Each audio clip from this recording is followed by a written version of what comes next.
Hey guys, it's the Sam from deep south of Orlando. Today we're working on the trailer and we're going to clad the side with diamond plate. So let me turn around and tell you how I'm going to do this. You can see I'm going to do a template right there. Then I'm going to transfer the template to the cardboard and then I'm going to transfer it to the diamond plate. So stay tuned.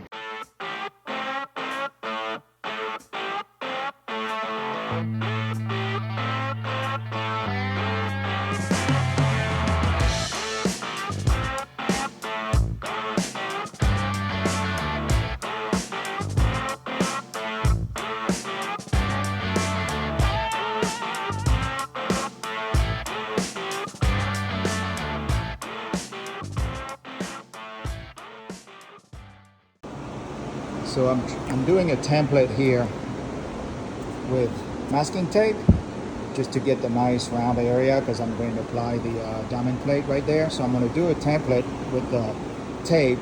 I'm going to take that tape, transfer it to the cardboard, cut the cardboard as a template to make sure it's 100% accurate.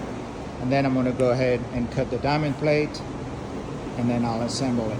So it's the best way that I found to do that so I can have an accurate template of the cutout, since I'm obviously retrofitting this after the shell was built. Otherwise I would have put the diamond plate underneath and then applied the door on top of it, but since I'm doing that after, I need to have an accurate template to cut the diamond plate. It's a one-time type deal. I don't want to mess it up, and so that's what I'm doing. I'm going to remove the tape, put it on the cardboard, cut the cardboard, present the cardboard, make sure that it's 100% accurate, and then I'll go ahead and cut the diamond plate. So stay tuned, I'll show you the tape onto the cardboard. Okay, so this is what the template looks like. I transferred the tape onto the cardboard, cut the cardboard, and then I'm fine-tuning. I was missing a little bit here, so I taped that, and I will draw another template on another piece of cardboard, I think, just to make sure that I am 100% accurate. Here it looks like I could be going a little bit down, and so I'm good on the length here toward the back, but the top looks like it's going up a tad bit, so I'm gonna have to modify that because I want the bottom to be perfectly flush, so I can put some silicone at the bottom of that. So yeah, I'm gonna adjust that, and most likely I'm gonna put a tape, put it flush here, then going down here, and then that's what I will base my cut on. Although I think that this is 20 and I only have 20 inches of diamond plate, so I may need to tweak the angles a little bit. We'll see. I'm going to include a couple of still photographs so you can get a pretty good idea of what the template looks like on the side of the trailer.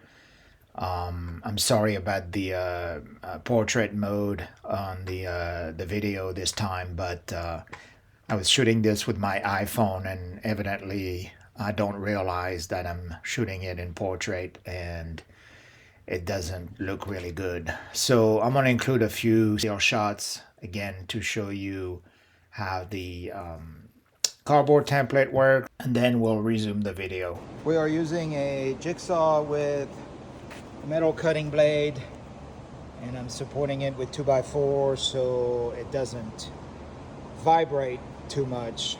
The worst thing about this is vibration. It prevents the saw from actually cutting, so you want to support as much of your cutting pieces as you can. But it's going pretty well, so it's almost completely cut, and then we'll go present it. I have to resort to voiceover again because evidently I ran out of videos, and so all I can do is show you a couple of still shots of how I was applying the diamond plate against the trailer. Basically, I put in a thick coat of liquid nails, and the black part that you see is actually butyl tape. So I put some butyl tape right at the edge of where the edge of the diamond plate was going to be. And then I apply a very liberal coat of liquid nail, and then I put the diamond plate against that and press it firmly. So running on the top edge of the diamond plate, it's kind of hard to see, but there is a molding there, which is something that I found at Home Depot. So I put that. I had to get pretty creative in cutting it and shaping it to conform to the window of the trailer. You'll see in the next photo. But I think that it gives it a finished edge, which is really nice, and it prevents the moisture from, or the water that could be dripping on the edge of the trailer from getting behind the diamond plate.